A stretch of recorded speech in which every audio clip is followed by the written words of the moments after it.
अस्सलाम वालेकुम।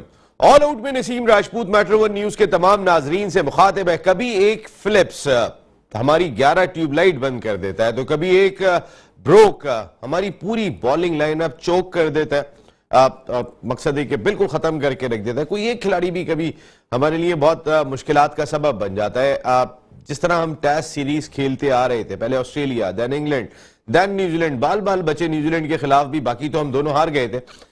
लेकिन इस ओडीआई सीरीज में पाकिस्तान को वर्ल्ड नंबर 1 बनने का पूरा मौका था। पाकिस्तान ने पहला मैच 6 विकेट के बड़े मार्जिन से जीत भी लिया था, लेकिन उसके बाद एक स्ट्रॉन्ग कमबैक सेकंड वनडे में दिखाई दिया। लेकिन बाबर आजम इसके बावजूद भी के तकरीबन 125 गेंदें खेल गए थे, टीम को जिता नहीं सके, बल्कि टीम एक मार्जिन से जो है वो मैच 79 रन के बड़े मार्जिन से हार गई।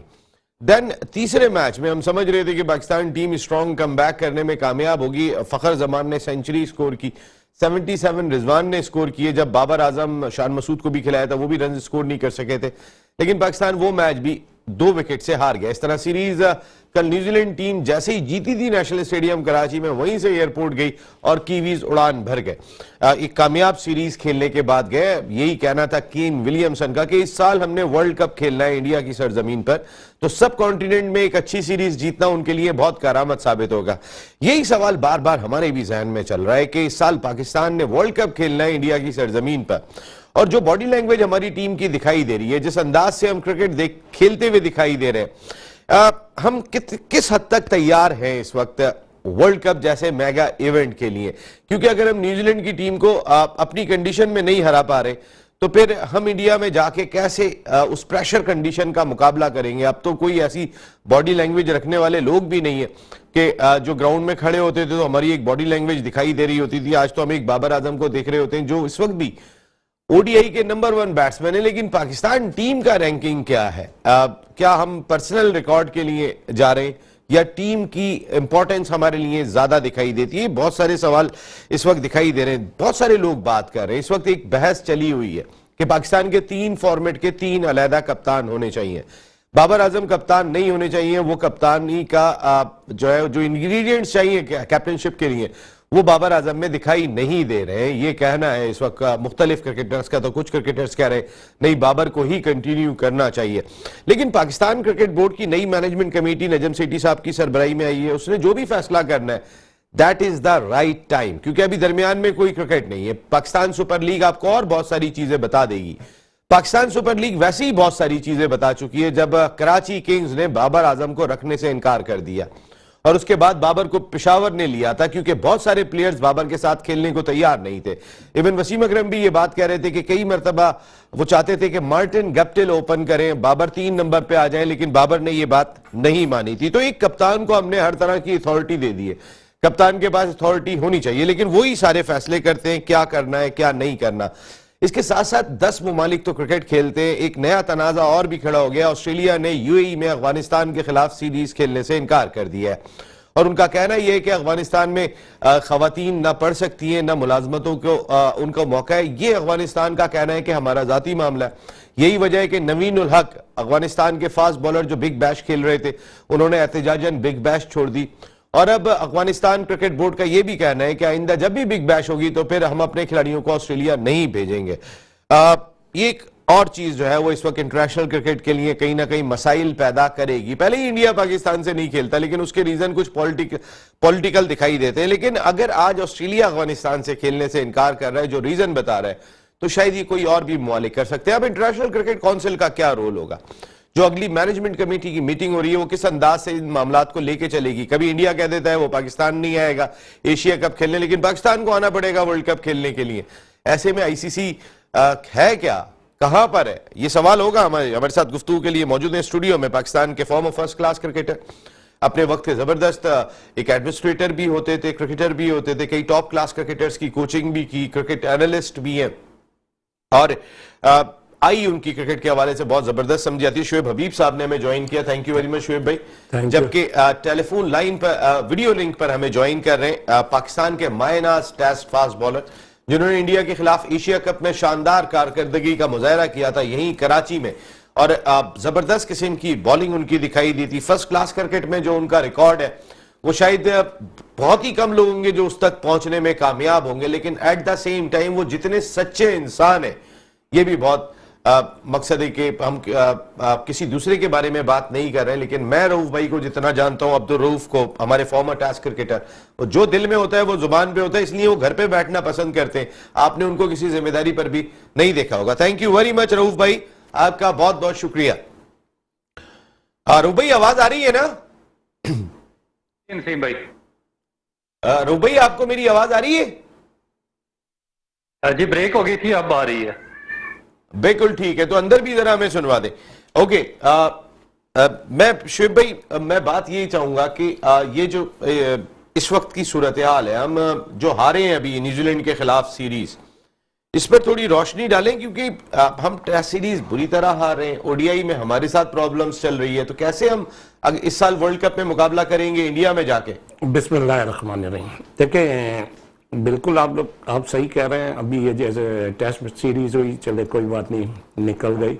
ये वनडे सीरीज तो जीतनी चाहिए थी। अच्छा, वनडे सीरीज ऐसा लग रहा था कि न्यूजीलैंड अपने होम में खेल रही है, हम जैसे एक टूर पे आए। ऐसा नहीं लग रहा था कि हमारी होम सीरीज है। अब हमारे जो ये कोचेस थे, ये जो भी स्टाफ थे, अपने अपने मतलब की पिच बना रहे थे, उसके बावजूद भी ये मैच नहीं जीते। अब ये दूसरी सबसे इम्पोर्टेंट चीज़ ये कि अभी ये पहला वनडे मैच जीते आप, सेकंड बैटिंग करके जीते आप। सेकंड वनडे में आप ये देखें कि ये उसने न्यूजीलैंड ने इतने कॉन्फिडेंस से टॉस जीत के, हालांकि पहला मैच वो हारा हुआ था, उसको बैटिंग की, गुड बैटिंग करके, खुद बैटिंग करके, और फिर उन्होंने मैच जीता। अच्छा, अब ये जो तीसरा वनडे था, अब इसमें भी इनको पाकिस्तानी प्लेयर्स को या स्टाफ को समझ में नहीं आया। अच्छा, अब स्पेशली जैसे अभी एक फ्लिप्स ने आपकी 11 ट्यूबलाइट बंद कर दी। बिल्कुल सही कह रहे हैं। अब सबसे अच्छी बात, सबसे इंपॉर्टेंट चीज थी, जो सबसे अच्छी चीज नजर आई वनडे सीरीज में, ये नजर आई कि शाहिद आफरीदी ने एक फेयर सिलेक्शन कर रहे थे। शाहिद आफरीदी ने आपको एक अच्छी टीम बना के दी थी, लेकिन मुझे कुछ चीज़ों का अफसोस ये है कि अब जैसे हारिस सोहेल वगैरह हैं, यार आपको कम बैक का चांस मिला है, आप रन्स कर रहे हैं, लंबी कोई एक आध इनिंग्स खेले। अभी ये शान मसूद था, मैं शान मसूद को मैं भी बहुत बैक करता हूं। आप पाकिस्तान के वाइस कैप्टन हुए हैं, आपको फिर आपको चांस, मतलब गुड लक है आपकी, आपको चांस मिला, वहाँ आप रन्स नहीं कर सके। अब यही कह सकते हैं कि क्या है, आप देखें ना, वनडे हो या T20 हो, नजर रन्स करते हुए कौन नजर आते हैं? रन्स वही बाबर कर लेता, रन्स वही रिजवान कर लेता, बाकी उसके अलावा क्या? अब थोड़ा सा फकर आया, अब फकर आया, इंशाल्लाह अल्लाह मियां इसको भी कंटिन्यू रखे। लेकिन अदरवाइज मुझे जो सबसे जो कमजोरी और सबसे वीकनेस और जो पाकिस्तान आज जिस स्टेज पे पहुंची है, मुझे ये कोचिंग स्टाफ वगैरह ही, कोचिंग स्टाफ दिखाई दे रहा है, कप्तान भी उसी में आ जाते हैं ना, आ जाते हैं। ठीक है रऊफ भाई, बात सवाल आपसे भी यही है हमारा कि हम पिट के आ रहे हैं ऑस्ट्रेलिया और इंग्लैंड से, डर डर के खेले, खौफजदा कौम दिखाई दिए हम। जिस अंदाज की पिचेस बना रहे थे, जैसे डर के खेल रहे थे, वो मार मार के हमें हरा के गए। फिर न्यूजीलैंड से हम बच गए, फिर अब ओडीआई सीरीज भी हार गए। इस साल इंडिया की प्रेशर कंडीशन में वर्ल्ड कप खेलना है, आपको बड़ा एक्सपीरियंस है अगेंस्ट इंडिया खेलने का भी, तो क्या हम प्रिपेयर हैं, हम तैयार हैं, हमारी मैनेजमेंट ठीक है, हमारा कैप्टन ठीक है? जी रऊफ भाई, रऊफ भाई आपको आवाज आ रही है? जी अभी आ रही है नसीम भाई, पहले कट गई थी। अब आ रही है आपको? जी मेरा सवाल यह है कि ये जो जिस तरीके की क्रिकेट हमने पहले टेस्ट क्रिकेट में खेली, क्या लगता है आपको? फिर ओडीआई सीरीज में भी हम हार गए, यहां पर मुख्तलिफ बातें हो रही हैं, हमने इंडिया की प्रेशर कंडीशन में जाके खेलना है वर्ल्ड कप, तो क्या हम तैयार हैं मेंटली, आपको लग रहा है? नसीम भाई, प्रॉब्लम यह है कि जो हमारा क्रिकेट बोर्ड है वो तैयार नहीं है, क्योंकि बार बार की जो चेंजेस हैं उसने पाकिस्तान क्रिकेट को नो वे पर लाकर खड़ा कर दिया है। बार बार जिस तरह हमारी पॉलिटिकल इंस्टेबिलिटी है, उसकी वजह से जो हमारी इंस्टेबिलिटी है पाकिस्तान क्रिकेट बोर्ड में, उसने मेरा ख्याल है कि पाकिस्तान की क्रिकेट को एक ऐसे जगह पर लाकर खड़ा कर दिया है कि उसका आगे कोई, मुझे तो कोई एक ब्राइट फ्यूचर नजर नहीं आ रहा है। क्योंकि ना तो आप किसी को सेटल होने दे रहे हैं और ना ही आप कोई सिस्टम, ना विजन के तहत काम कर रहे हैं। आपका जो डोमेस्टिक का स्ट्रक्चर है वो बेकार पड़ा हुआ, आपका डिपार्टमेंट सब रूट हो चुके हैं, आपका रीजनल ढांचा खत्म हो चुका है। उसके बाद जो आपकी टीम थी उसमें बार बार की चेंजिंग और जो फिटनेस की प्रॉब्लम है उन्होंने भी पाकिस्तान को 90 पर लाकर खड़ा कर दिया। इस पाकिस्तान, नो डाउट के पाकिस्तान स्ट्रगल करता रहा इंग्लैंड में, ऑस्ट्रेलियन कंडीशंस में। जो बाकी कंट्रीज हैं जहाँ पे बाउंसी या तेज पिचें होती थी वहां पर स्ट्रगल करता रहा, मगर पाकिस्तान होम सीरीज में हमेशा पाकिस्तान ने अपनी विकेटों पर डोमिनेट किया है। मगर इस दफा पहली दफा हुआ कि ऑस्ट्रेलिया भी यहाँ पर सीरीज हराकर चला गया हमें, उसके बाद इंग्लैंड ने व्हाइट वॉश कर दिया, फिर हम इंग्लैंड से जो T20 सीरीज थी वो भी हार गए, वनडे सीरीज हार गए। उसके बाद जो आपकी न्यूजीलैंड की टीम ने टेस्ट में टोटल डोमिनेट किया है, उसके बाद वनडे सीरीज वो हमें हराकर चले गए।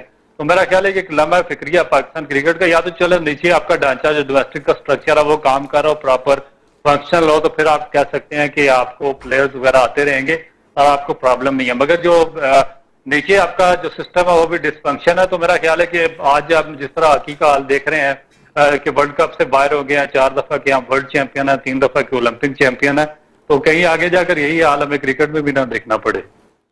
बिल्कुल ठीक है, बिल्कुल ठीक है। नहीं, मेरा सवाल ये कि क्या आप मुत्तफिक हैं बाबर आजम की अब तक की लीडरशिप? बहुत सारे लोग बात कर रहे हैं कि विराट कोहली अगर 3 नंबर पे बैटिंग कर रहे हैं T20 में, तो आप भी आ जाओ 3 नंबर पे। केन विलियमसन भी कर रहे हैं, वो अपनी बारी को लेके चलते हैं।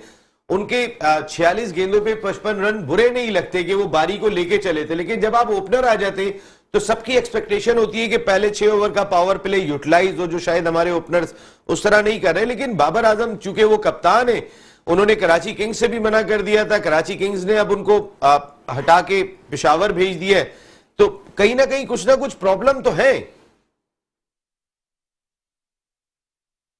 जी रऊफ भाई,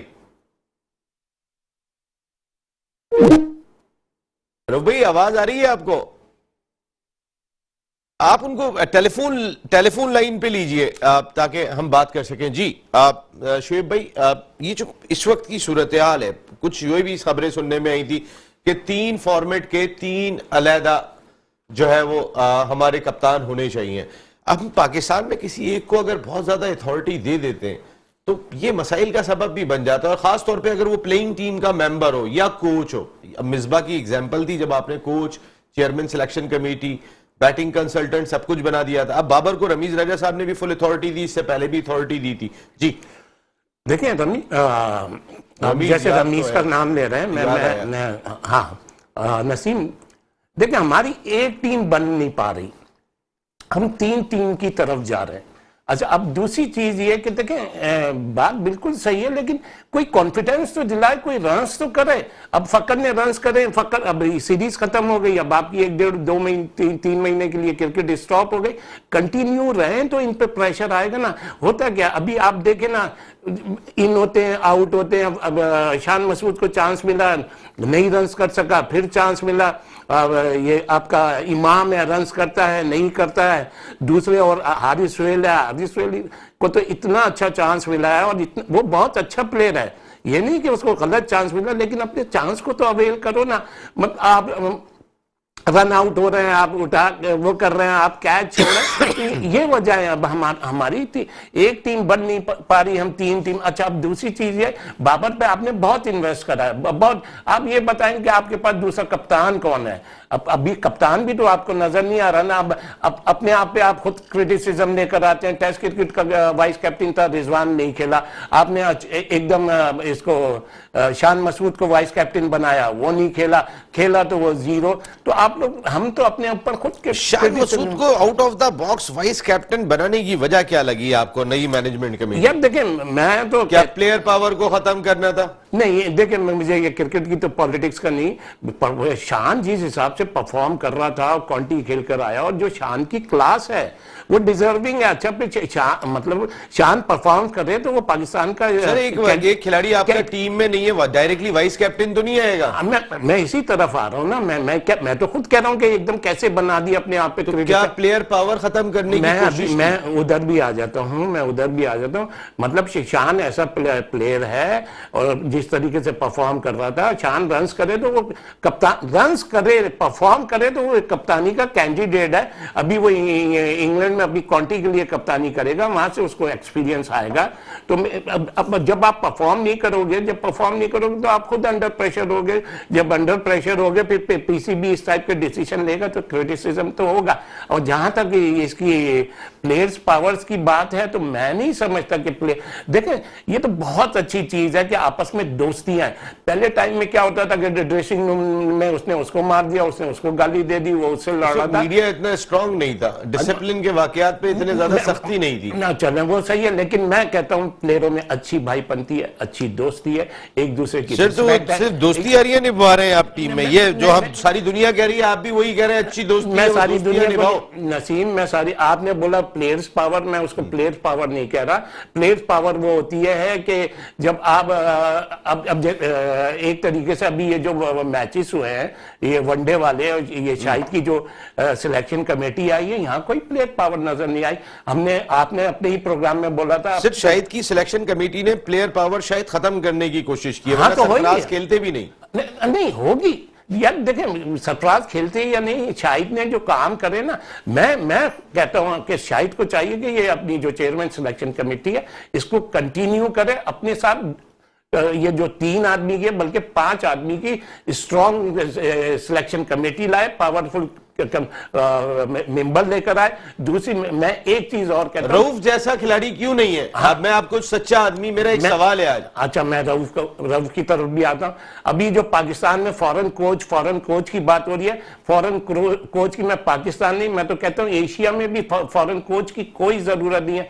पाकिस्तान में और एशिया में मैंने जो क्रिकेट देखी है, जितनी स्ट्रॉन्ग सिलेक्शन कमेटी होगी उतना अच्छा होगा। अभी हमें जो ये सारा लॉस हुआ है, ये इसी वजह से हुआ है। और जहां तक रऊफ की बात है, तो मैं तो शायद अभी आपके प्रोग्राम में आया था, तो मैंने तो कहा जितनी नॉलेज और जितनी क्रिकेट की समझ, सोच, बूझ और सच्चा ऑनेस्ट बच्चा है, जो भी दिल में है वो जुबान पे होगा। अभी आपको जरूरत है इस वक्त हमारी। अभी शायद आपको नहीं पता, मैं बोलूंगा आपको पता चल जाएगा।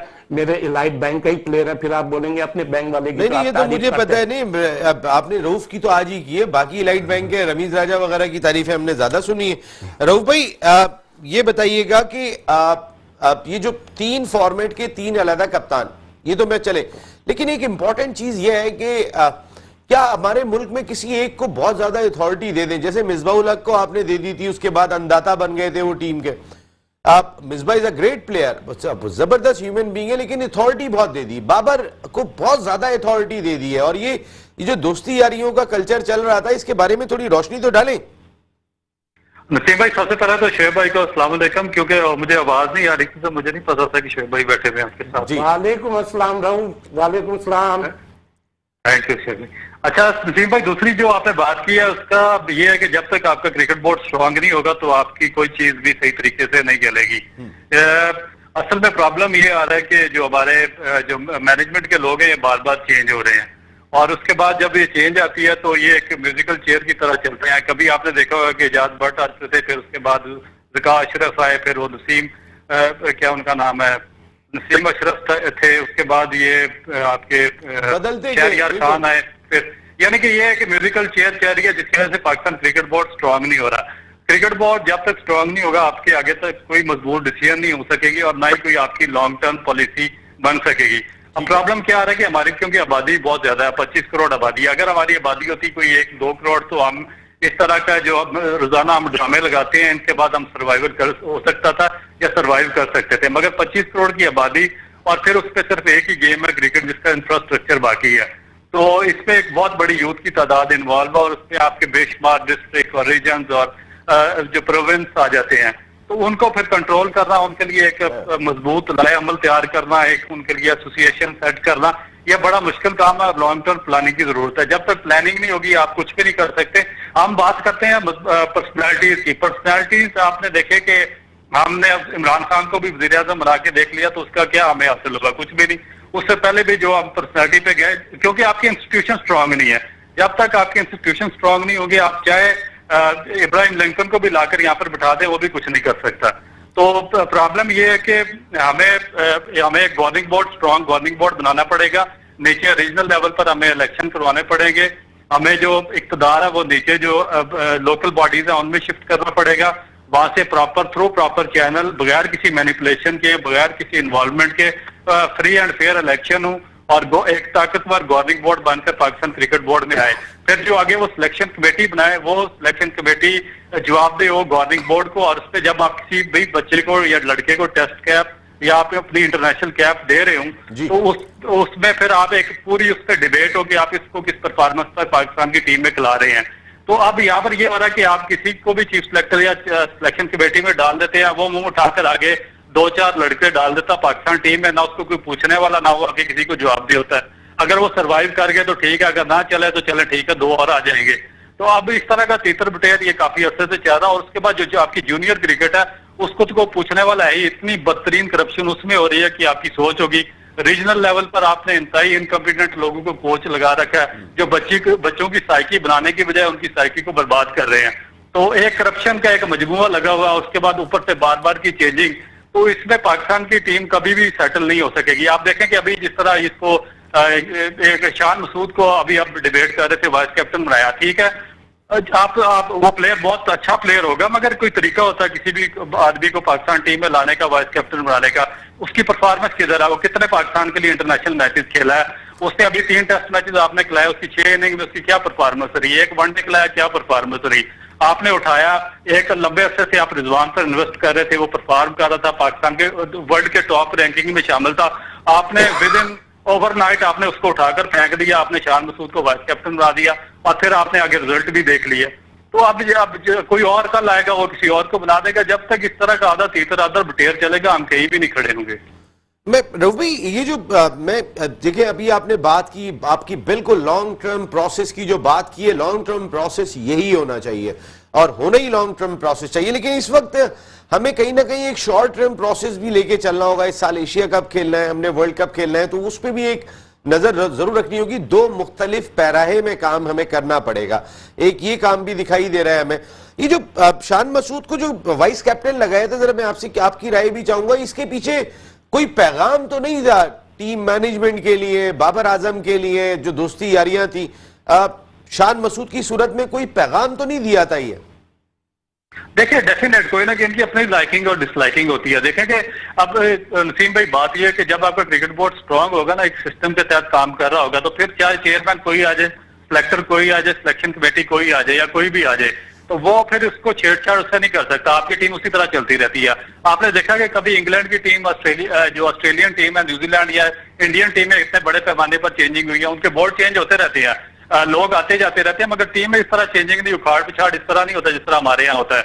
यहाँ पर 2 बंदे आ जाते हैं, वो डिक्टेट करना शुरू कर जाते हैं, वो बदमाश बनकर फिरना शुरू हो जाते हैं, फिर कल 2 और चेंज आ जाती है, वो अपना एक ड्रामा लगाकर शुरू हो जाते हैं। तो इस तरीके से आप पाकिस्तान क्रिकेट को चला रहे हैं जिस तरह आप अपने घर की टीम को चला रहे होते हैं। तो आप देखें कि इसी में अब शान मसूद को किस परफॉर्मेंस में, मैं भी यही मेरा क्वेश्चन है कि क्यों उसको बनाया गया। अगर आपने मैं तो पाकिस्तान क्रिकेट बोर्ड को जानता हूँ ना एज ए टेस्ट प्लेयर, क्योंकि मेरा एक राइट है पाकिस्तान क्रिकेट बोर्ड से सवाल पूछने का एज ए इंस्टीट्यूशन, कि आप इतना बड़ा, आपके पास एक पाकिस्तान का सबसे बड़ी ऑर्गेनाइजेशन है, और आप इस तरह के फैसले कैसे ले सकते हैं। आपने रिजवान पे इतना इन्वेस्ट किया है, शादाब खान को इतने अर्से से आपने साथ रखा हुआ है, बाबर आजम आपका, उसको आपने 9 वे से उठाकर कैप्टन बनाया, फिर उसको तैयार किया, उस पर इन्वेस्ट किया, और कई प्लेयर हैं, तो आप शान मसूद को कहां से लाकर आप उसको 9 वे से आपने उसको कैप्टन बना दिया।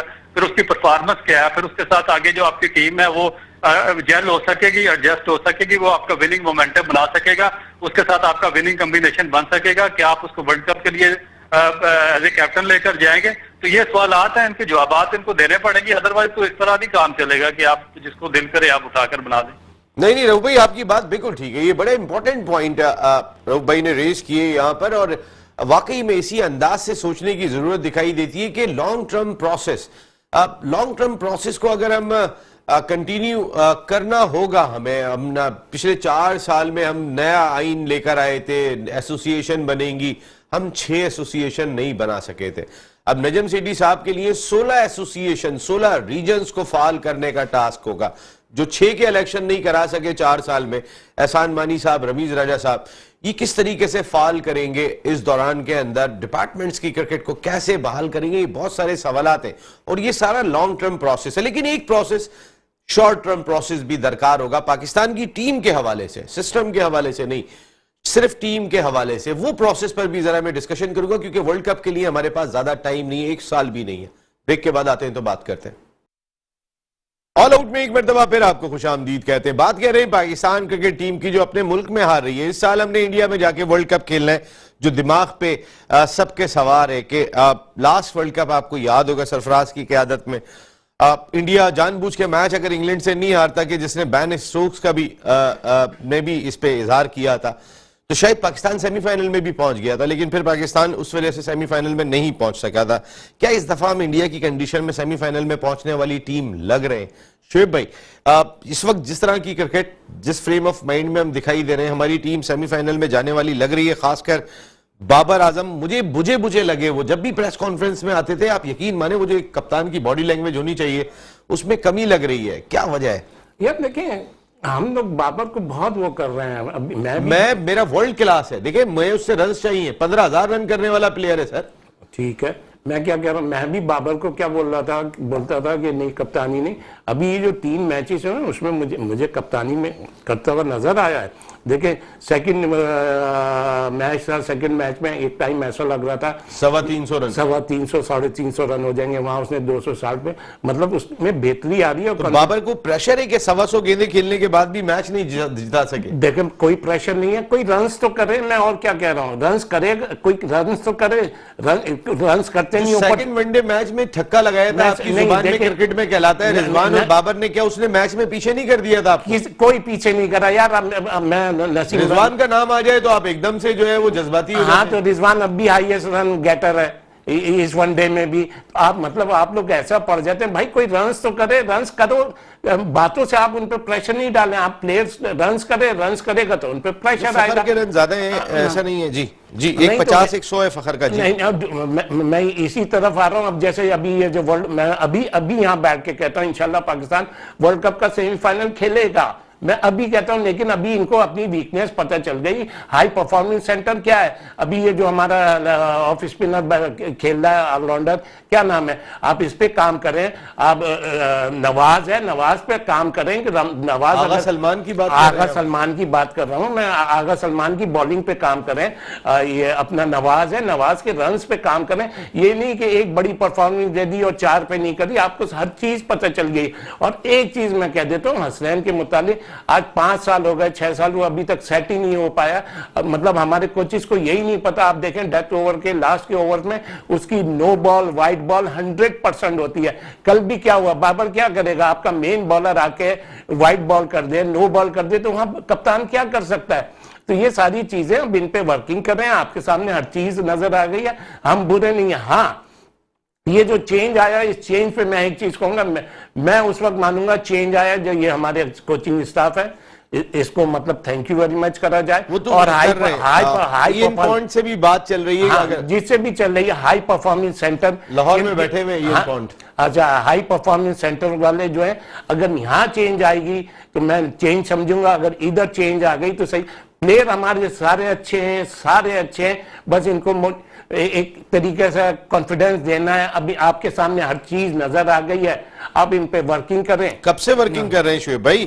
कोई नहीं, अभी आप खिला रहे हैं, अभी खिला के, और उनकी वीकनेस पे कोई काम ही नहीं हुआ। मैंने अभी जैसे ये मैचेस देखे, हमारा वो बॉलिंग असिस्टेंट कोच, ये वो वाले कोच थे यार, जो नेट वाले कोच हैं, वेल बोल्ड, वेल प्लेड। इसके अलावा है क्या अभी? एक मिनट मैं आता हूं। रऊफ भाई, ये शॉर्ट टर्म प्रोसेस की जरा मुझे थोड़ा सा बता के जाएंगे आप कि वर्ल्ड कप खेलना है इस साल। आपने लॉन्ग टर्म प्रोसेस बताया जिसकी बहुत जरूरत है, लेकिन अब इस शॉर्ट टर्म प्रोसेस है पाकिस्तान क्रिकेट टीम को गेयर अप करने के लिए इस साल जो वर्ल्ड कप खेलना है हमने इंडिया में। जी नसीम भाई, ये बिल्कुल शोएब भाई सही कह रहे हैं कि जब तक आपका ये बेसिक काम होता है जो शॉर्ट टर्म प्लानिंग करनी होती है, वो जो आपका कोचिंग स्टाफ होता है उनका काम होता है। जो आपका नेशनल हाई परफॉर्मेंस सेंटर है या आपका पाकिस्तान टीम के साथ जो टीम मैनेजमेंट या कोचिंग स्टाफ है, उनका काम होता है कि वो एक प्लान बनाए और उस पर काम करे। और आगे जो कैप्टन होता है उसका काम होता है एग्जीक्यूशन करना। अब प्रॉब्लम ये हो रहा है कि जो हमारा नेशनल हाई परफॉर्मेंस सेंटर है उसमें जो बॉलिंग स्टाफ है या जो पाकिस्तान टीम के साथ जो चापलूसी पे वो सिफारशी रखे हुए हैं इन्होंने, उनका कोई काम नहीं। आप देखेंगे हसनैन का जो शुएब भाई ने आपके बताया सामने कि 4-5 साल से सेम प्रॉब्लम है कि वो 2 ओवर के बाद उसके जो बाजू तेज चलना शुरू हो जाती है और जो आर्म जो उसकी लेग की स्पीड है वो कम हो जाती है, तो उसका जो सारा सिस्टम है वो डिसबैलेंस हो जाता है, जिसकी वजह से वो डिलीवर नहीं कर सकता। और ये 4-5 साल से उसके अंदर सेम प्रॉब्लम है जो आ रहा है। इसी तरह जो बाकी बॉलर्स हैं उनके अंदर फहीम अशरफ आपके सामने आया था, वन ऑफ द बेस्ट, वो भी बिल्कुल डिस्कार्ड कर दिया गया क्योंकि उस पर भी कोई काम नहीं हुआ। उसके बाद जो बाकी आपके थे हसन अली, उन पे कोई काम नहीं हुआ, वो टीम से बाहर हो गए। तो जो बाकी दूसरे हैं वो भी आस्ता आस्ता अपना मोमेंटम खो रहे हैं। तो ठीक है, आप जब इन्होंने ओब्लाइज ही करना, सिफारिश पे इन्होंने लोगों को रखना है, तो फिर ये रखते जाए, फिर इसी तरीके से टैलेंट आता जाएगा और जाया होता जाएगा।